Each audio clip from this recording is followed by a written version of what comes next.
नमस्कार दोस्तों, एक बार फिर स्वागत है हमारे शो चिराग मिस्टीरियस में। और आज हम बात करेंगे शिवरात्रि को किस प्रकार आप मनाएं।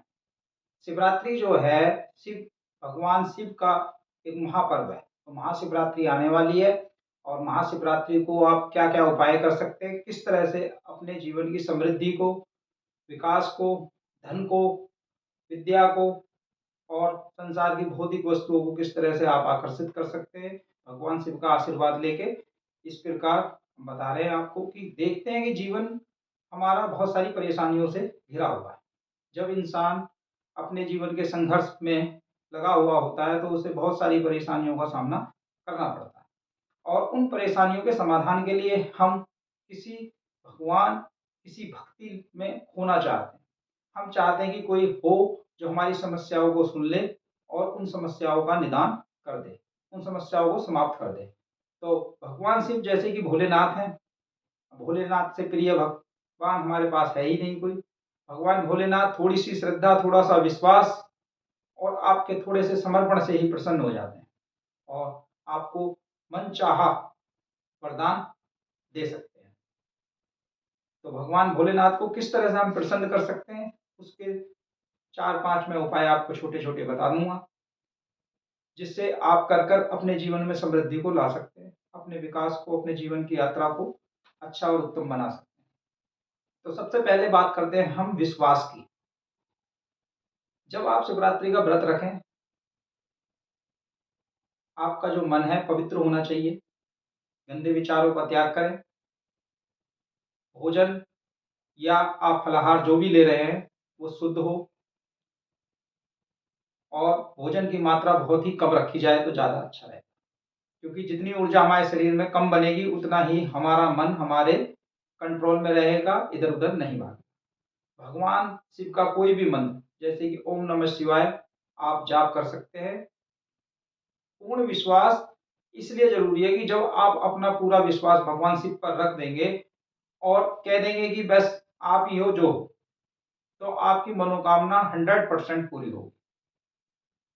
अब भगवान शिव की पूजा आराधना की बात करते हैं कि पूरा पूजा आराधना जो है उसमें हम किन चीज़ों का प्रयोग कर सकते हैं। वैसे तो भगवान शिव मात्र जल चढ़ाने से ही प्रसन्न हो जाते हैं, मगर महाशिवरात्रि का विशेष पर्व है, तो इस विशेष पर्व पर विशेष पूजा अर्चना की जा सकती है। आप पुष्प से, फल से, सब्जियों से, किसी भी चीज़ से आप भगवान शिव को प्रसन्न कर सकते हैं। कोई भी फल ऋतु अनुसार जो भी उपलब्ध है उसको आप चढ़ाकर किसी भी सब्जी को, किसी भी चीज़ को, किसी भी पुष्प को आप अर्पित कर सकते हैं, भगवान उससे भी प्रसन्न होते हैं। आप भगवान शिव को अक्षत मतलब कि चावल, मगर वो चावल जो है वो साबुत होना चाहिए, टूटा हुआ अक्षत नहीं होना चाहिए, आप चढ़ा सकते हैं। भगवान शिव को गंगा जल भी अर्पित कर सकते हैं, भगवान शिव को दूध भी अर्पित कर सकते हैं। तो ये तो हमारी सिंगल वस्तुएं थी जिनको हम अर्पित कर सकते हैं। अब आपको समृद्धि और धन की आकर्षित करने के लिए जो उपाय है वो है आपका गन्ने का रस। आप गन्ने के रस को भगवान शिव को अर्पित कर सकते हैं और अपार धन और समृद्धि को प्राप्त कर सकते हैं। भगवान शिव को जो गन्ने का जल आप अर्पित करें, जो चढ़ाएं गंगा जल और या गन्ने का रस, इस बात का विशेष ध्यान रहे कि वो शुद्ध हो।